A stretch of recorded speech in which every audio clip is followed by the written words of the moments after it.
আমাৰ ফালৰ পৰা ৰাখাল ঠাকুৰ পূজাৰ লগতে বিচুৱাৰ বিহুৰ আৰু অসমীয়া নতুন বছৰৰ আন্তৰিক শুভেচ্ছা জ্ঞাপন কৰিছোঁ। লগতে ধন্যবাদ জনাইছোঁ আপোনালোকে ইমান সময় আমাক সহযোগ কৰাৰ কাৰণে। লগতে উদযাপন সমিতিৰ সমূহ কৰ্মকৰ্তা বিশেষকৈ মই কল্যাণক ধন্যবাদ দিছোঁ।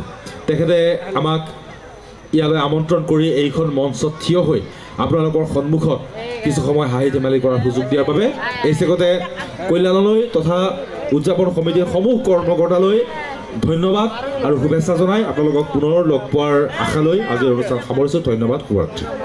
এটা দায়িত্ব দিয়ে যাম কুকিলে তো আপিছৰ কৰে লৈ গেছে কে এইবাৰ সেই কুকিলকে দায়িত্ব দিলং একটা বুঢ়ী তিৰি হইল মোৰ কাৰণে তই যোগাৰ করবি আমার মোর পাতিবা ভুব এই কইলান আর নয়ন ওই ছাতা ধরা বলে ইমাকে দায়িত্ব দিলং এই বুঢ়ী তিৰি হইলেও কথা নাই ঠিক চাবি